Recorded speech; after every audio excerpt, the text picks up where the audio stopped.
tonight our speaker is George Day.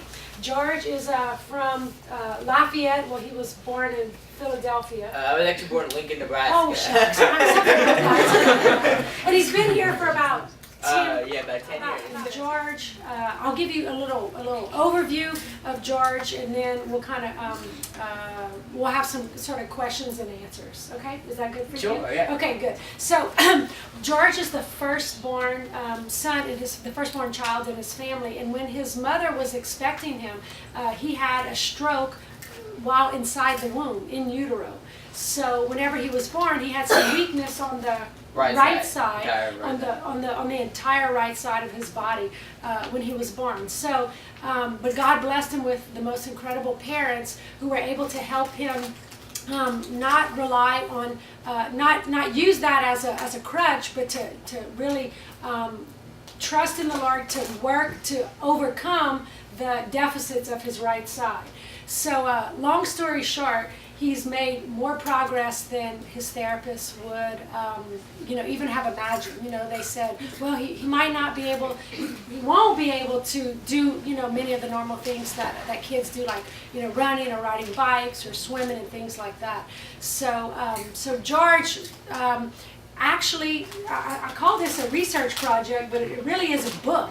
George made a book. I guess those of you who are juniors who are working on your research project, this is like a research project, but it's a book of his journey, the story of his life and the challenges. And he sent me a copy, and so that I could, preview it. And I'm about halfway into it, and I'm inspired like nothing else. I have marks. Sorry if you don't write in your books, English teacher. No, but this book is marked up from front to back because it's so inspiring, the things that George has accomplished with willpower, with prayer power, with an incredible support system, and it's pretty amazing. So I hope that you can get inspired, because I think in May, everybody's sort of needing some inspiration to make it through until the end of May. I know I needed some inspiration, and this did the trick. So, okay, George.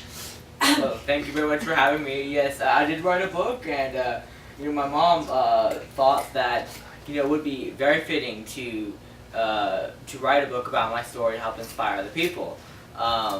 Whenever I was born, I had quite a few challenges, such as I had my hand in a ball on my chest. To start off with an issue, I couldn't do, I had a hard time eating too. I had help with my parents to actually eat, because my right hand wasn't real functional then, and all that is my left hand. So as I got older, it kind of became apparent that I had some issues. Like my left side was very a whole lot larger, and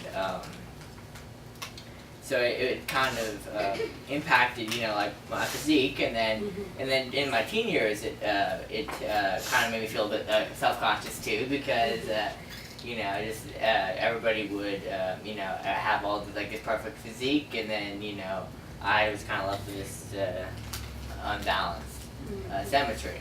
So but back then it wasn't so much of an issue, but there were other challenges, such as learning to ride my bike and running and things like that. With my learning to ride a bike, I had issues with pedals and all that.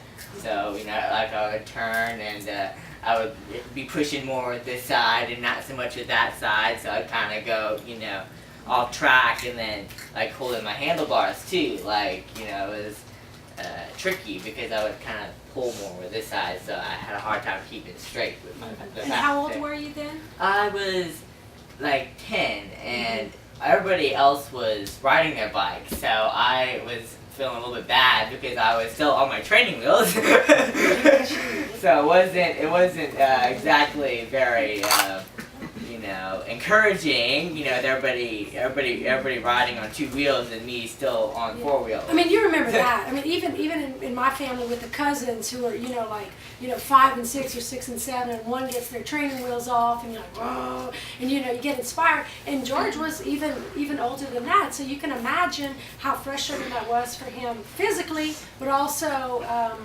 mentally, emotionally. It seems like 6-year-olds go by on their 2-wheel bikes. It's like, really? Yeah. It's But like, it wow. wasn't that he can laugh about it now. So, but how did you progress in your bike? Well, bicycle? I had to have a lot of assistance, and I had to do practice a lot, lots and lots of practice. It didn't come overnight.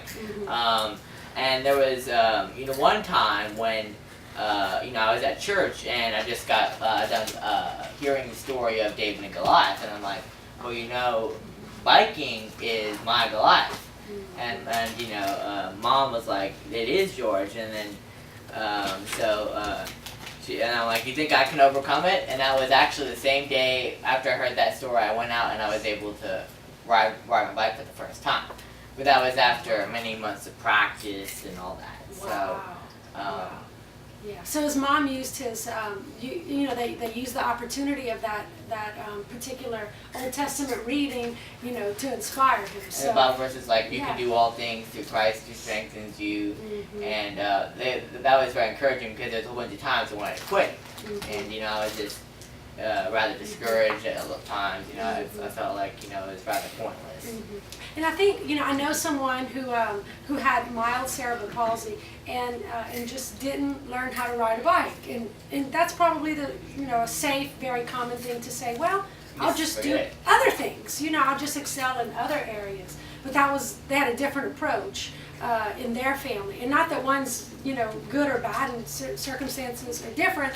But they were like, well, we're going to learn how to ride the bike, And I think in the book he said that he would practice during the day when the other kids were at school because it's a little less.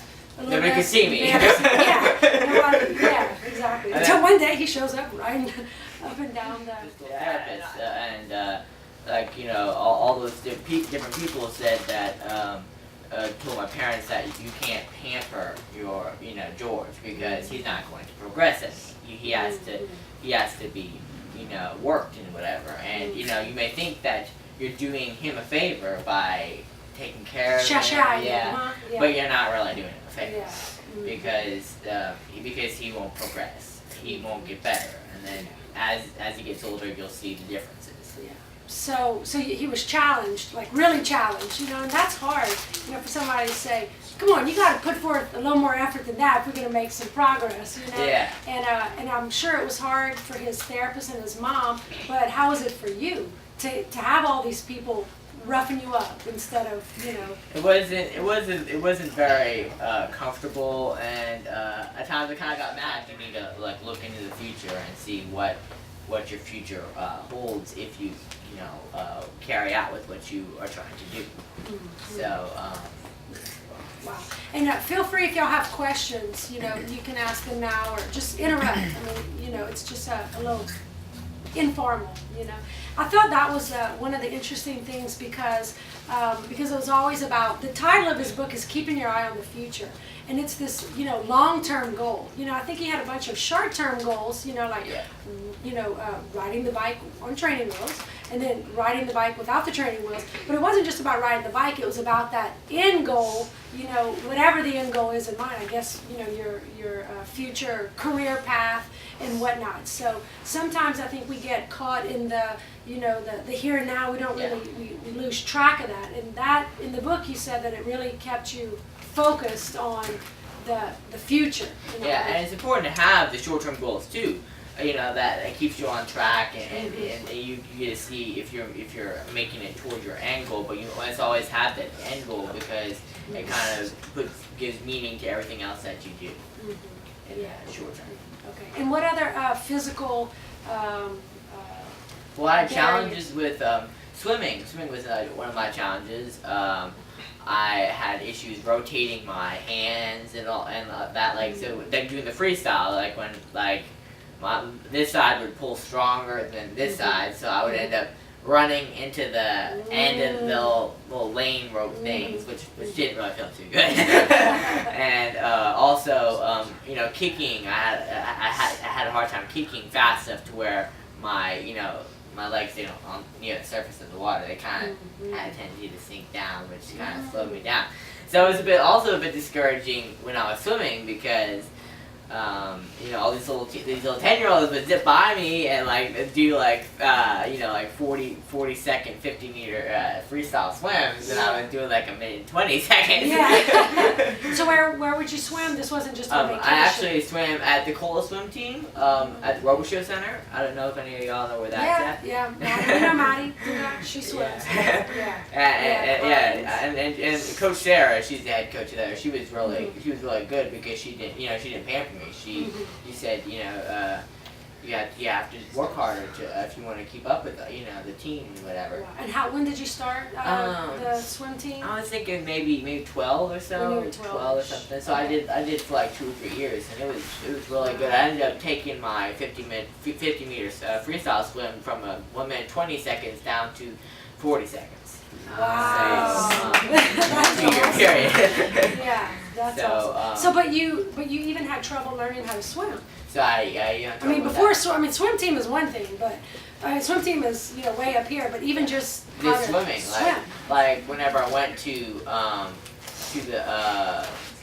went to this one lady one summer to try to learn how to swim, and she's like, well, she told my parents like he can float for like 2 months, but it will be like for another 2 or 3 years until he actually is able to swim. Mm-hmm. And I think Father's Day, 2 or 3 months later, my dad and older sister were at the end of the pool, and I was just sitting on the steps like I usually do because I just kind of had floaties and I just sat at the shallow end, where it's safe, And my mom looked up and she saw me swimming across the pool all of a sudden. So, at first she was a little bit concerned, but I made my way to the end of the pool to Dad and my sister, and after that I was able to swim. And, wow. Yeah. So what inspired you? And you just said, oh shucks, they're on the other side of the pool. Yeah, and then, all those Bible verses too, in the Bible, they, I kept on hearing them over and over and over, so I didn't have that, negative mindset kind of about things. Yeah. And that's what struck me too. I always post some particular Bible verse I always tell you to stick it on your mirror. We're all staring at ourselves in the mirror. So I had that Bible verse, and one that was really big for y'all is I can do all things through Christ who strengthens me. And I think at one point his mom said, George, it says all things, not just some things. I can do all things through Christ who strengthens me. So this wasn't just let's hang our Bible verse up on the mirror. This was what they were hanging on to. And I think that's where God has us. That's where God wants us, is to be desperate to learn that Bible verse, not because the religion teacher is making you or because it looks nifty on your mirror, but to your whole life depends on it, and not just George and his physical challenges, but all of us in any of our challenges. George, I have a question. With the challenges that you experience, and in this world that takes so many things for granted and would complain about anything. Yeah. Were you ever tempted or went through a process of complaining about your situation? Plenty of times. I was complaining all the time about, I'm not doing as good as, those people are, or I'd rather not be doing this because it's kind of painful and whatever like that. So, it's very tempting, and, I still work on the complaining thing, but, I had and my mom was always saying to be appreciative for what you have. Some people, and she told me later that if the stroke had occurred slightly later, it would have been much worse. The damage would have been much worse. So I might have been in a wheelchair. Who knows? That's what she told me. So she said you need to be appreciative for what you have and work toward something better. Do you see that perhaps whenever you go through a time of complaining, or you feel that slows your progress? Yeah, sometimes it does because you kind of take your mind off of the goal and you put your mind on all your issues and troubles, and which doesn't really help you any because you're not focused on your end goal, so you're not making any progress. So I found that to be an issue quite frequently. Yeah, that's good. And back to the swimming. I think it was Olivia. Olivia, were you swimming with him? That was me. Amy. Okay, I'm sorry. She was there. You were there. Okay, she was there too. So she asked him if he wanted to race. Yeah, well, actually, he asked if I wanted to race. And I was like, sure, and I didn't make it there. But it wasn't like that. That's from the very beginning. Yeah, it took a while to get to that point. So, okay, all right. What about your? Let's see. Anybody have any questions about his physical victories? Bike victory, swim victory. What was the next step? Oh, sorry. Oh, go ahead. George, I've always been really curious. How much do you curl, man? I can do about 25 pounds each hand. I'm right along with you, man. Yeah, and that was one thing at the gym. Yeah. I when I first started, I was putting all my focus on my left side and not my right side, which was an issue because my already large left side just kept on getting bigger. So. I had a personal trainer for a little while, and he was like, well, you need to stop putting your emphasis on your left side because what's going to happen is your muscles on your left side are going to get so big that it's going to throw your whole body out of alignment, and you'll have a bunch of issues later on in life. Like you'll have if you have misaligned back muscles, you might pull something really easily when you get older or whatever. So he kind of set my focus straight. So I was kind of just like lifting a whole bunch of weight with this side, but then making up for the weight with this one with the reps on the right side. And it's like those are two different things. You can't make up for heavy weight with a whole bunch of reps because they have different purposes. So and he helped me too. He had me do a whole bunch of different balancing things because my balance was not really good back then. And it was like that was actually when I was like 14 or 15. So that wasn't actually too long ago. It was about a couple years ago. So he was helping me with that and jogging too. He recommended jogging, and also one of my earlier physical therapists said I should jog because I wasn't in good cardiovascular shape. So so my mom and me started jogging to the end of the street, and I barely made it. I was basically crying whenever I got to the end of the street. So and then worked up slowly, and I was able to do a mile, and then more recently I was able to do a mini triathlon. That was a mini triathlon. really? Like a 2-mile run and 9-mile bike and a 500 meter swim, something like that. So I averaged about 7 minutes on for each mile I jogged at that point. So that was a challenge too, the jogging. Yeah, I bet. But I mean, do you see how, like I would probably shy away from, doing a marathon. I drove. Marathon's too much for me. A mini marathon. A mini triathlon. But that gives me hope. I'm like, maybe I can. I can just try. There was a bumper sticker. Those 13.1 bumper stickers, and then those. Well, I recently saw one. For people who run a half marathon and then they get the other bumper sticker when they run the full marathon. Well, I saw one that said 0.0. That's what I want to get. But after hearing that, I said, well, at least I can be faithful to my my morning walk. It never hurts. Never hurts. Sometimes we do play on our strengths so much, which is a good thing, and maybe we forget about our weaknesses. And perhaps we should spend a little more time focusing on our weaknesses, so we're not off balance, so to speak. So I know we can all think of, some of our weaknesses and say, I could spend a little more prayer time, a little more, focus on that. So that's very tempting because because it's easy to work on your strengths. And then just ignore the the weaker whatever altogether. I mean, I've had issues with that, and I still do. So it's all about balance. You gotta balance everything. Yeah.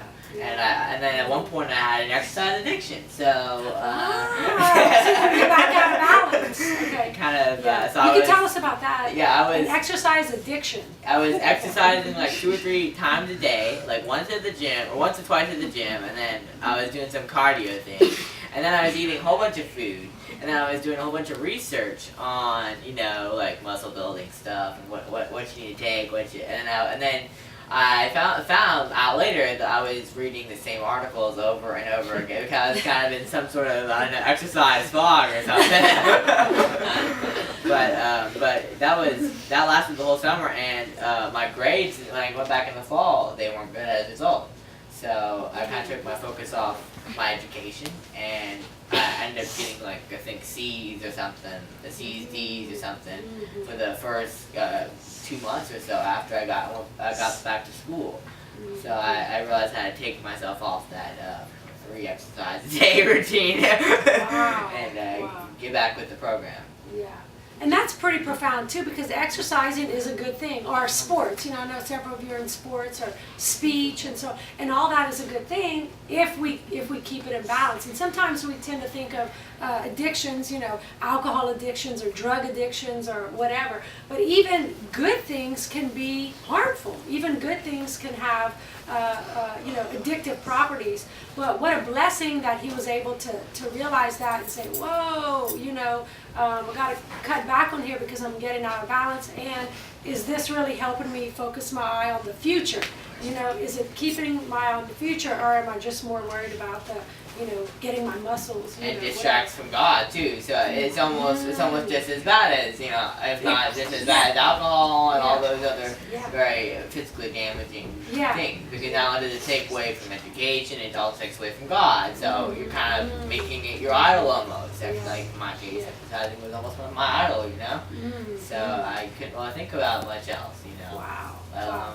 God. Yeah, exactly. Yeah. So we have to be cautious of the things that suck all of our attention. You know, that we can get addicted to. I just cut back on coffee, and I'm thrilled about it because the Really? more How I do look you do at that? well, this is my limit during the day. I need my coffee. Yeah, well, me too. But I get a half cup in the morning. But I realized that it was altering who I was. Oh, You know, really? coffee's legal. Okay? Yeah. And, you know, it could be worse. They're having a study where they're thinking about restricting caffeine, especially those caffeinated, like short little shot drinks. Yeah. So you know, just because it's legal doesn't mean that it's okay, and we know about that due to, you know, abortion and so on. You know. Well, I had the same thing with the soda. Like I was drinking 2 root beers a day or something like that. Yeah, that doesn't work. Okay, so maybe let's. Do you have any questions so far? I actually do. Now, I know He's a everyone. sports guy. Is this a sports question? No, it's actually not. Okay. I know everyone in the world. Not everyone is very welcoming. How did you deal with other people? Like if they would like think bad or The talk social bad about pressures. you? Yeah. Well, and my parents actually always were telling me, you know, you are perfectly and wonderfully made in God's image.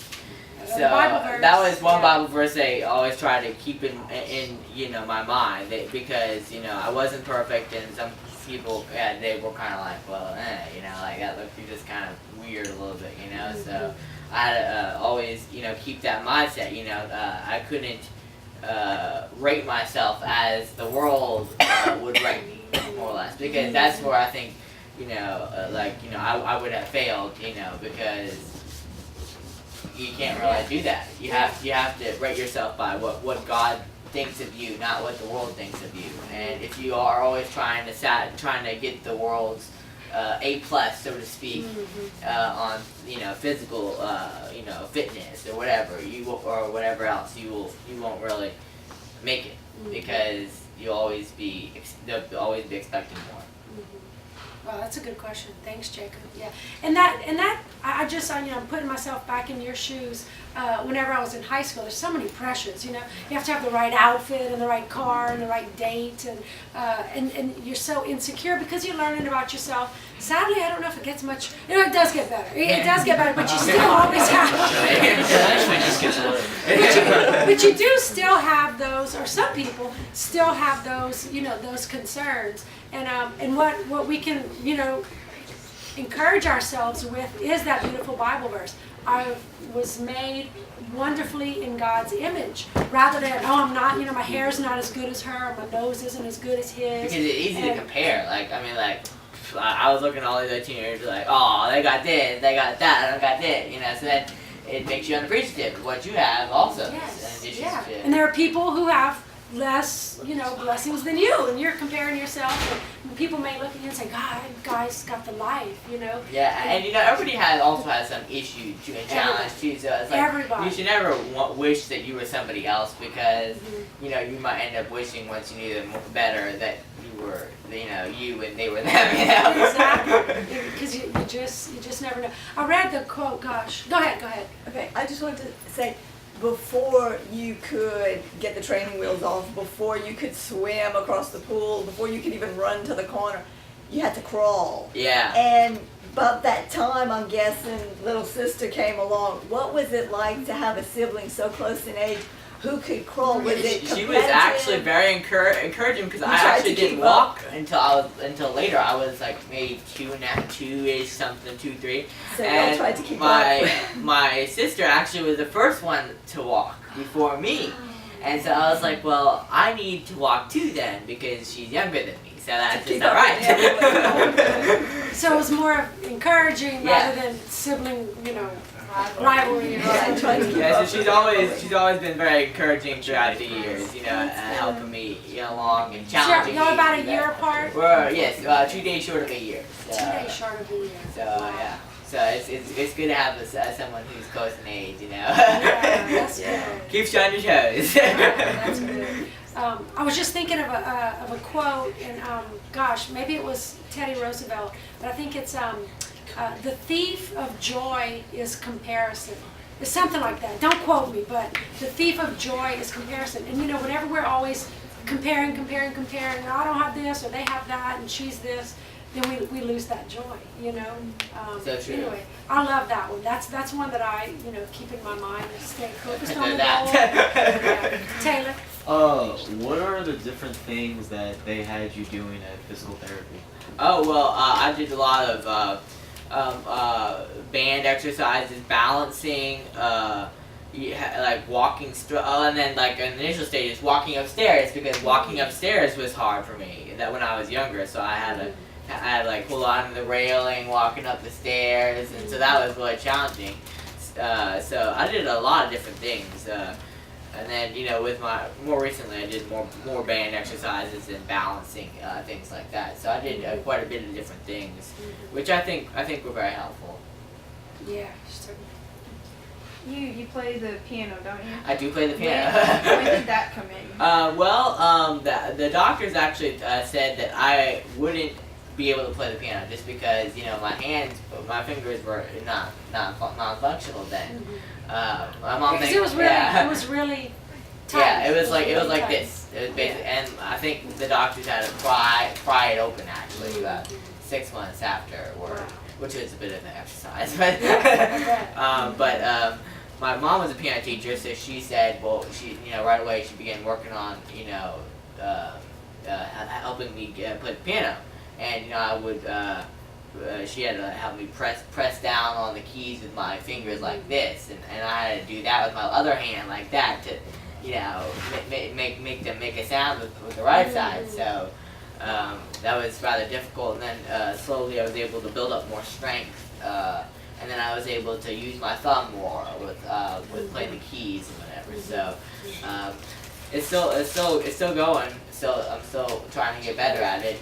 But you play. You're very proficient. I'm pretty proficient. I'm still trying to get more functionality, like being able to move my fingers more quickly because that still is Yeah. an issue for me. Yeah. So I'm still working on that aspect, but I can play a lot more than I used to be able to. Wow. And you've been across the street at Yeah, Archel UL. Hall for I had competitions. some UL competitions, and let's see, and then my mom puts on Guild, which is another thing, and then also we play at the Acadiana village there. Oh yeah. Every December. Christmas. Yeah, Yeah, Christmas, right around Christmas. Yeah. So we do that. Christmas. Yeah. Christmas with yeah. Silo, Yeah. the little ritual there, Yeah, every Christmas. every year. Play little Wow. pieces on the piano there, which is really nice, and I think it's helpful because it encourages the other students too to practice and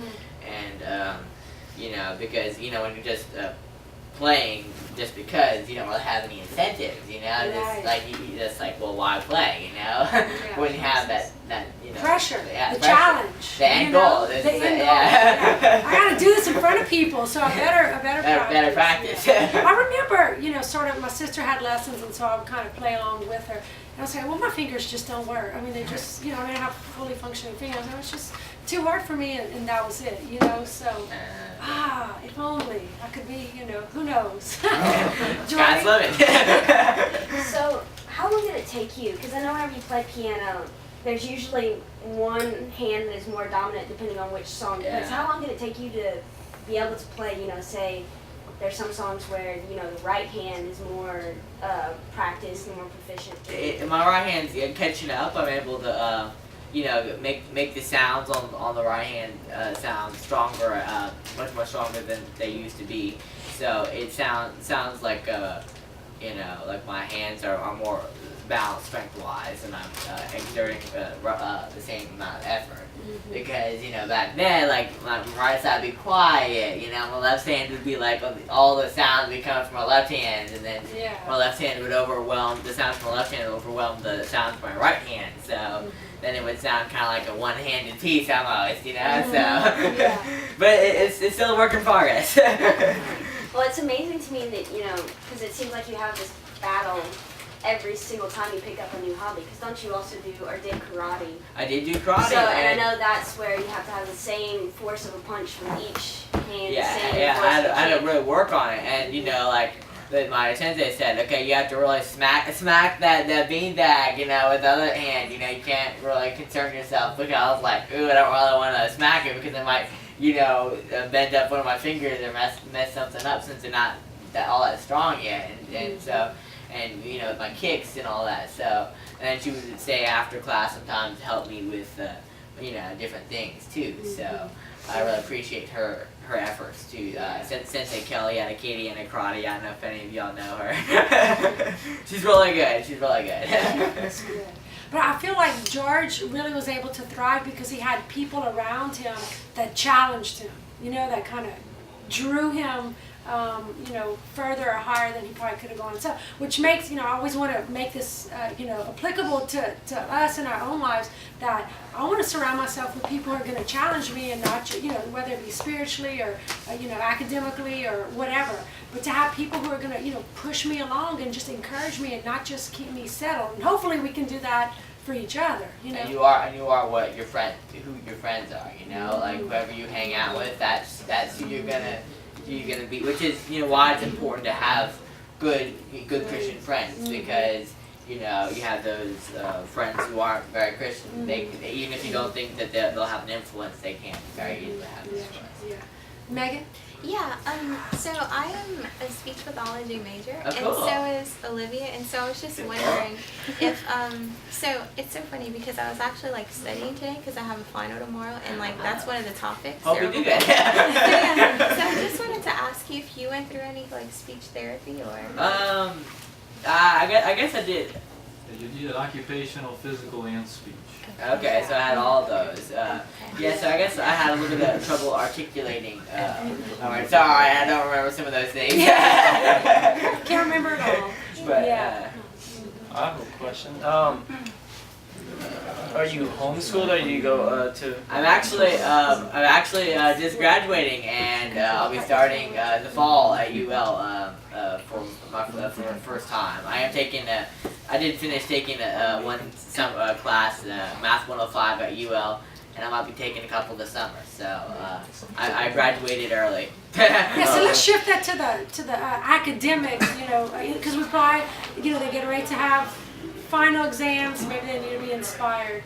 I remember one year your mom said he wants to work, I don't remember it all, but he wants to work a little harder. He wants to, work more hours during the day so he can finish early. So you did. Yeah, and Yeah. that So was how did that work? that was a little bit challenging too, because it's like education. Sometimes it's like people like I'm just like why study, Yeah. why do all of that? But then again, it's like keeping your eye on the end results and what you want to become. And I didn't want to finish my grade behind. I didn't want to have to work when everybody else was done and have to do a bunch of catch-up work to it. So I wanted to keep up with the people. So it's kind of competitive, I guess. Even though I was homeschooled, I had friends who were, my age who were, doing these things and whatever. So I wanted to keep up with them. So it's kind of, I guess, finding that competition.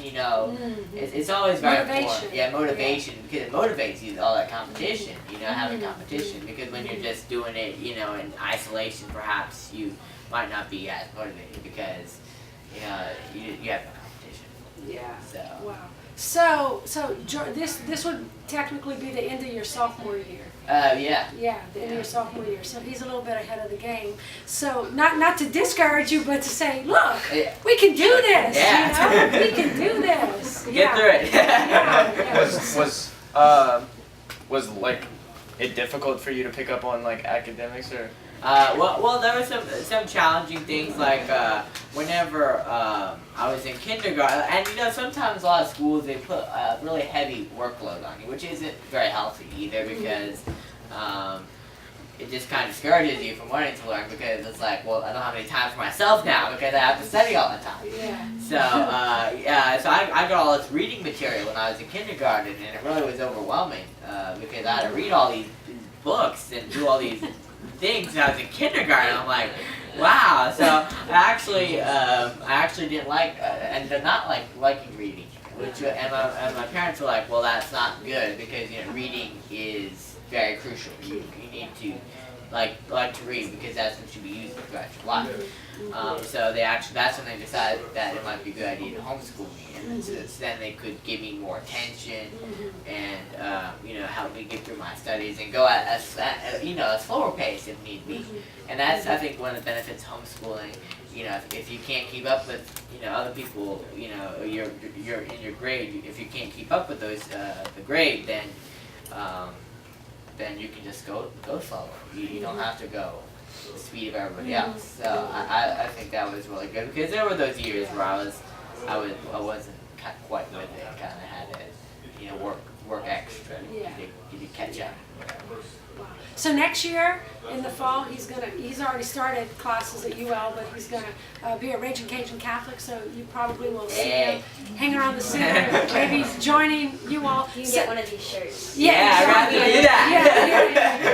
Yeah, they tell me where to find those. To our visitors, we have about 6 or 7 college helpers. So you will join the college helpers, and you can go to weekday mass and so on, and be a Raging Cajun Catholic. So, okay. Have some other questions? What are you studying? Well, I was doing Math 105, which is kind of like the basic math in college. Just kind of easing into the college world. Kind of, I didn't feel like jumping right into it.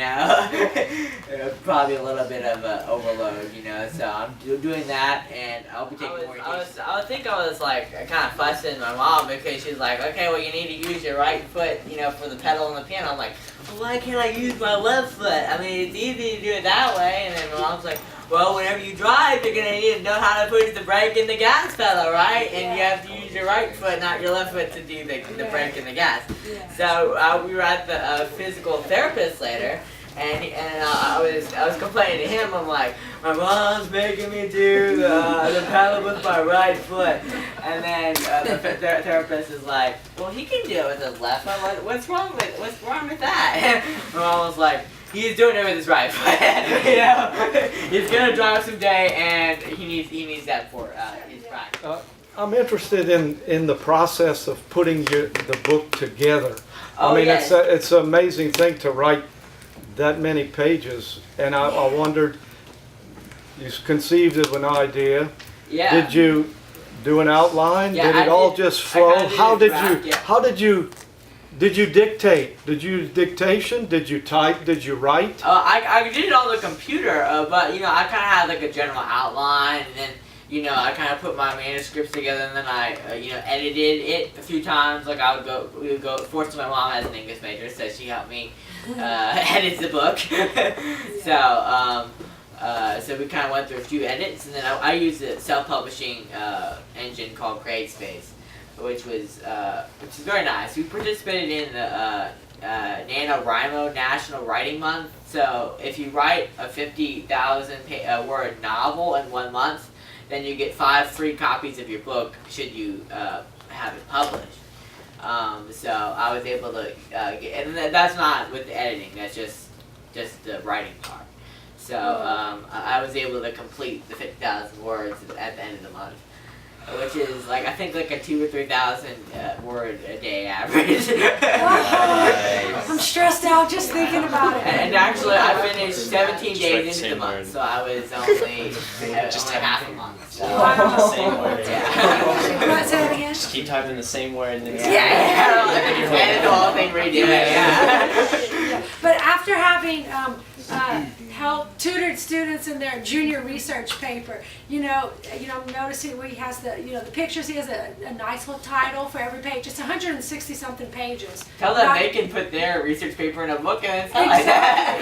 Exactly. It's just a beefed up research paper. I mean, I'm not trying to belittle. It's way more than a research paper. But he has his sources, his Bible quotes, the research. He has a lot of research, and I read some of this to my kids, and his motivation didn't come because somebody was nagging him, but he did research, and it made sense to him after doing the research, like nutrition. He wanted to eat healthy because that helped his body to heal. He wanted to eat healthy and not eat typical junk food, but he has all the research to back it up. So it's not just a mom nagging saying, you gotta eat your vegetables. He just pulled out the research, and it makes sense. You read and you say, you're right, I should be eating more broccoli, flat out. It's in black and white, and it's very easy to be motivated by reading this book because it's just literally and figuratively in black and white. The proof is right here. And my mom, she was like, the research is important because at times I'm like, do I have to do all this? And my parents were like, well, you have to convince people. You can't just boss people around and say, well, this is right, this is wrong, and you have to follow what I'm saying, and not, what everyone else says. So you have to provide that, the backup, the backup. And I remember sometimes my students would get frustrated. They would say, "Oh, we got to use 3 sources. I got my 1, and that's enough." And George has so many sources in here because you just need that information. I mean, you just need that much just to have it stand strong. For it to be convincing. Be valid. Yeah, to be valid. Right. How did you decide you were gonna do biology? Because even when I met you a few years ago, you had your whole entire paper of the diagram of the heart, and where all the veins and arteries went. I have some relatives, who are doctors. Like my uncle is a dermatologist, and I find all that very fascinating, just the body, and then with the brain, the brain is just amazing because it controls pretty much everything. So it's like, I would like maybe doing something in that field because it just controls so many different things, and you never be bored, always be finding new things to do, and research and whatever. So that's awesome. Very good. I'm gonna make this a nice, good old-fashioned cliffhanger, but I would like some people leave to go to 8 o'clock mass. So we can close with prayer, and if you have to go. If not, we can stick around. We still have about 8 minutes until. But I know. Are you going to mass? No, there's no mass. There's no mass. Okay, never mind. Okay, good. So any other questions? Yeah. Oh, you're gonna ask one? Yeah. You can go ahead. Go ahead. We have time Okay. for 2. So. So we were thinking, since the right side of the brain, the side that controls the left side, and is that are you more of a creative? Since that's the right, left side is analytical and right side is creative and artsy and all that stuff. Do you find? I'm not very artsy, but I can be creative. But I'm still rather analytical. So. Yeah, it doesn't seem like it has affected that side of my brain Especially, too much. majoring in, microbiology. I was wondering. It's over the creative side too much. Well, see, no, I can't do that. Yes. Dr. Coward. I know your whole family is very musical. What, to what degree has music influenced your development, your overall development? We talk about left side, right side. Well, What role has music played? I think, like, especially with the piano, I think it was really helpful, to strengthen my fingers and stuff, because, I mean, there's so many things in life you can cheat on, and basically, I can get away with doing a whole bunch of stuff with my left hand and not really worrying about, stuff with my right hand, but with the piano, I was forced to actually try to use my fingers and, make them stronger, so it was very helpful in that aspect, and then also just, the positive aspect of it too. The music kind of was soothing for me too. Whenever I get stressed out or whatever, it helped kind of calm me down too. So I think there was quite a few benefits music had. Not just playing, but Just, listening, yeah, appreciating and enjoying the beauty of music. Yeah, and it kind of helped take away too from my difficulties and keep me positive. And all that. He has the research to back that up as well. Okay, any other questions? So, Megan, would you mind leading us in a closing prayer? No. Thank you. In the name of the Father, the Son, and the Holy Spirit. Amen. Dear Lord, thank you so much for the gift of life. Thank you so much that you would create us in your image and likeness, and that we're fearfully and wonderfully made. Lord, help us to grow closer to you, and help us to always know that we can do all things because you strengthen us. Mother Mary, wrap us always in your mantle, and help us to love and serve Jesus as much as you did. As we pray, Hail Mary, full of grace, the Lord is with thee. Blessed art thou amongst women, and blessed is the fruit of thy womb, Jesus. Holy Mary, Mother of God, pray for us sinners, now and at the hour of our death. Amen. Glory be to the Father, and to the Son, and to the Holy Spirit, as it was in the beginning, is now, and ever shall be, world without end. Amen. Our Lady of Wisdom, pray for us. I want to read to you a scripture that, as he was speaking, it reminded me of an experience that the Apostle Paul, St. Paul, had. It's regarding suffering and discomfort and challenge. And he talks about an experience that he had, or what he called a thorn in the flesh, that the Lord permitted him to have, so that he won't be too elated about the great revelations that he had experienced. And he says he tells us, therefore, that I might not become too elated, a thorn in the flesh was given to me, an angel of Satan, to beat me, to keep me from being too elated. 3 times I begged the Lord about this, that it might leave me. But he said to me, my grace is sufficient for you, for power is made perfect in weakness. I would rather boast most gladly of my weaknesses, in order that the power of Christ may dwell with me. Therefore, I am content with weaknesses, insults, hardships, persecutions, and constraints for the sake of Christ. For when I'm weak, then I am strong. Amen. Amen. Bam. Wow. I just had this image that the Lord gives us these thorns, and sometimes we take the thorn and it defeats us. It's not a thorn of defeat, but he wants to give us the thorn to bolster us, to boost us. So if we can just be victorious and not defeated because of that thorn.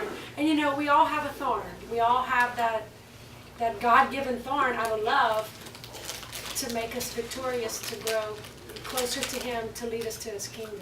One way or the other. It's a great summer read, I do believe. Because I know you don't want to read right now. Oh, y'all are ready to go. College students are ready to read. So anyway, I highly recommend it's this magical transformation that happens from high school to college. You're ready to read. Yeah, you're ready to read. Now that school's over. Yeah. You like learning more. Even George Holland made the book. one of the testimonials right here. George thought it was nice, very nice.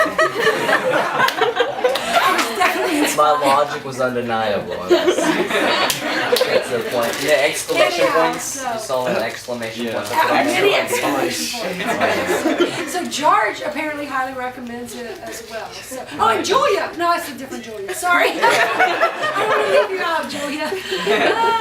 Anyway, so good deal. Okay, so next week, same time, same place, and study hard. Study hard. Okay, good. So George, thank you for coming.